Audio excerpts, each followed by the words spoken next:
Salam Bapak Ibu Saudara-saudari yang dikasihi Tuhan kita Yesus Kristus. Firman Tuhan yang menjadi renungan untuk kita pada hari ini tertulis dalam Habakuk 3 ayat 19 demikian.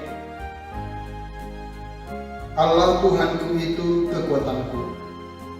Ia membuat kakiku seperti kaki rusa.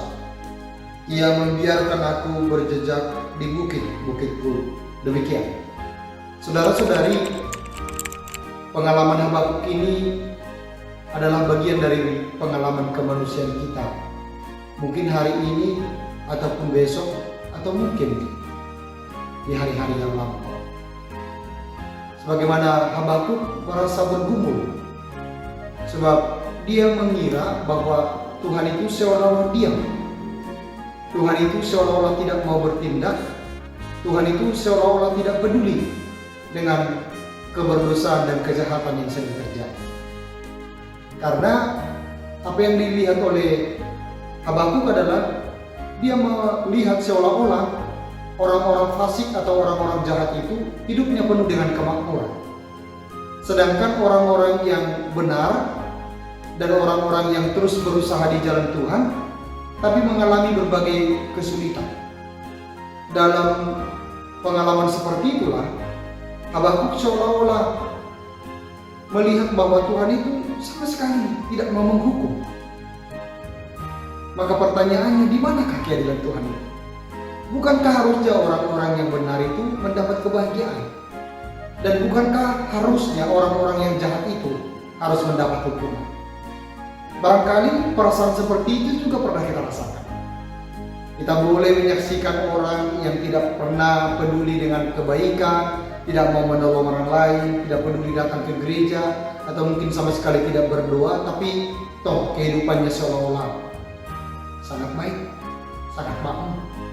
Tapi di sisi lain kita berusaha untuk tampil baik, tampil jujur, tapi keadaan kok begitu-begitu saja. Saudara-saudara, firman ini menjawab kita.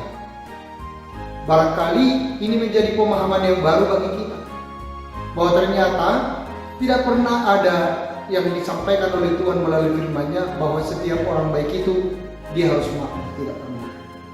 Bahkan kalau kita memperhatikan para nabi yang tidak pernah lelah untuk menyatakan kebenaran firman Tuhan, untuk mengingatkan orang dalam keberdosaannya, untuk berani hidup jujur, tapi sering mengalami konsekuensi kepahitan dalam kehidupannya.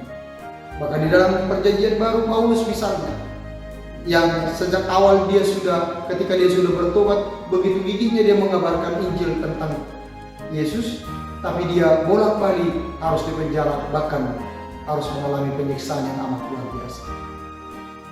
Hal itu juga lah yang dijawab oleh Tuhan kepada Habakuk, bahwa ketika Tuhan membiarkan begitu saja orang-orang yang jahat itu melakukan kejahatannya, sehingga yang jahat itu semakin jahat, tapi di sisi lain Tuhan sebenarnya mau menghukum mereka.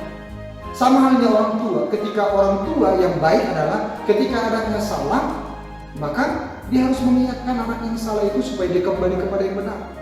Tapi ketika orang tua tidak lagi peduli kepada anaknya, lalu membiarkan begitu saja anak-anaknya melakukan kesalahan, maka sesungguhnya orang tua itu sedang menghukum itu dan mengatakan dia bukan lagi anak. Hal yang sama juga yang dilakukan oleh Tuhan. Dia membiarkan orang-orang yang fasik itu melakukan kefasikannya semakin menjadi-jadi. Sesungguhnya Tuhan sedang menghukum mereka bahwa Tuhan tidak peduli dengan mereka. Tapi di sisi lain orang-orang benar yang mengalami kesulitan itu akhirnya berteriak meminta permohonan kepada Tuhan. Lalu di saat itu juga Tuhan menjawab. Sehingga itulah yang menjadi sukacita dari Habakuk. Dia menyatakan bahwa Allah Tuhanku itu kekuatanku. Dia bisa bersukacita akhirnya walaupun dia dalam kesulitan, walaupun dia dalam kebimbangan, walaupun dia merasa tidak adil, tapi ternyata karena dia tinggal di dalam Tuhan, akhirnya dia mampu melihat keadaan itu, dan di dalam kesulitannya ternyata kesulitan itu tidak mampu menghalangi dia bersukacita di dalam Tuhan. Saudara-saudari, barangkali ada hal-hal yang membuat kita kecewa, ada pergumulan-pergumulan, tapi yakinlah pergumulan itu, kesulitan itu tidak mampu meredam sukacitamu ketika kau tinggal di dalam Tuhan.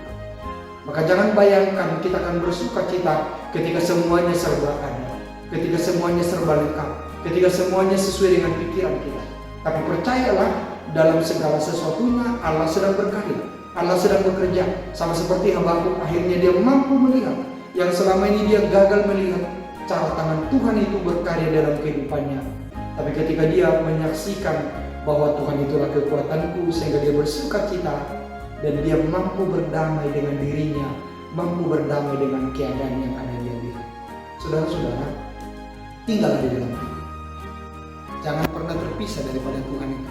Sebab ketika hanya tinggal di dalam Tuhanlah kita mampu bersuka cita, kita mampu kuat, meskipun hal-hal yang terjadi dalam kehidupan kita tidak sesuai dengan keinginan-keinginan kita.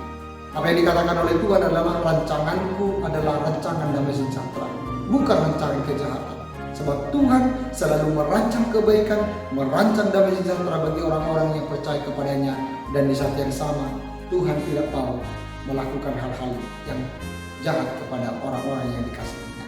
Karena itu, setialah kepada Tuhan dan senantiasa hanya tinggal di dalam Tuhan, maka engkau pasti dikuatkan dan dimampukan dalam segala hal. Selamat berkarya, Tuhan Yesus memberkati.